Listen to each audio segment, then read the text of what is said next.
Well, ladies and gentlemen, we're in the Stars dressing room of the Mary E. Sawyer Auditorium, and what a fabulous night this has been. We're very happy to have with us here Mr. Elvis Presley. How are you, Elvis? Fine, sir. How are you? Terrific. You know, I've lived in La Crosse all my life, and this is the first time I've seen anything like this happen. It's good. It's the first time I've been on this part of the country. Where do you hail from, Elvis? I'm from, I was born in Mississippi, but I live in Memphis, Tennessee. I see. And this is a very controversial question. How old are you? They say 18, 19, 20, 21. Give us the official dope now. I'm 21. 21. Mm-hmm. Another thing I want to ask you, I've been reading up on your career. You've been in the business for about 2 years now. And what was the first song that you ever sang to an audience? Could that have been the Red Foley thing of Old Shep? Old Shep, that's right. That was when I was about 7 or 8 years old when I sang that song. I see. And the gentleman who accompanied you tonight, that was Scotty and Bill? Scotty and Bill and DJ Fontana.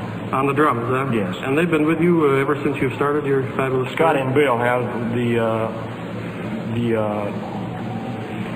drummer has been with me for about 2 or 3 months. I see.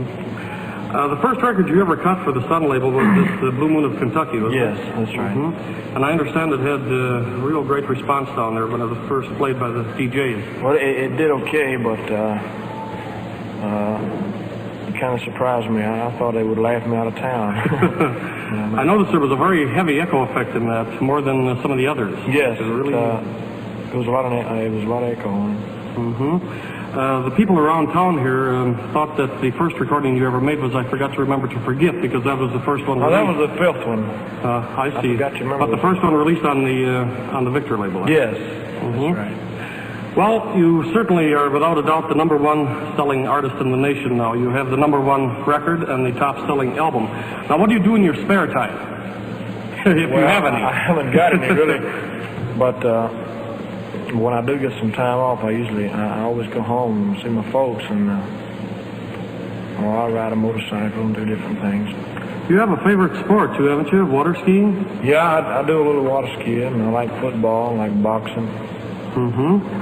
Teenagers have inquired about your forthcoming movie career too. Now maybe that's a little too early to talk about, but I see you're signed by Hal Wallace and Company out of Paramount. Yes. Can you tell us anything about the first movie that will be made? Well, I couldn't tell you the name of it because I don't know. They're writing me a play. I was offered a part in The Rainmaker. I see. Quite a dramatic bit, isn't it? Well, it was, but it wasn't the character in it. I didn't feel I could do it the way that it should be done. I see. Well, you're certainly in the position to pick the role that you want right now, I'll say that. Where do you go from here, Elvis? I play Memphis tomorrow night, which is Tuesday night. Boy, that's a lot of traveling there. About 700 miles or so. You're going to 795. I'm going to fly. Mm-hmm. Well, let's see. The fans have asked me so many questions here.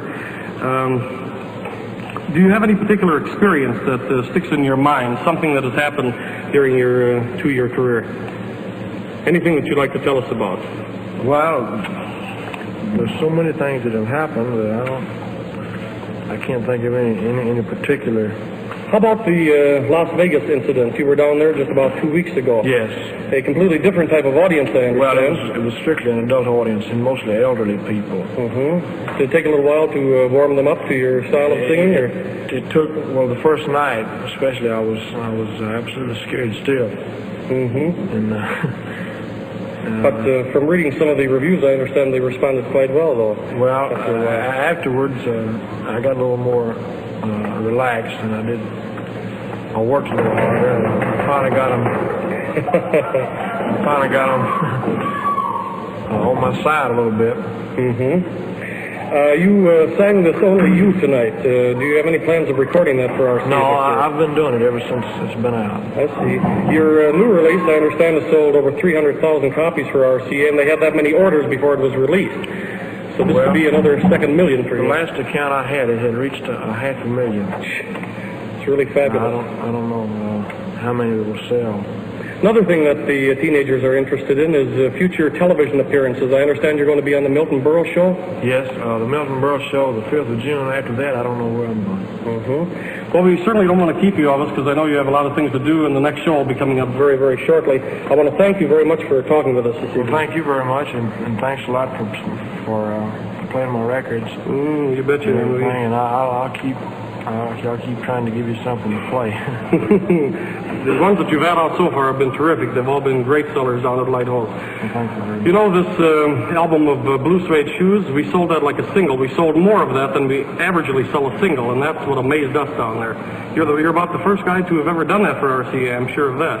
Well, I don't know. I hate to say yeah, it sounds like a brag. Well, thank you very much, Elvis Presley. It's been great. Thank you, sir. Thank you very much.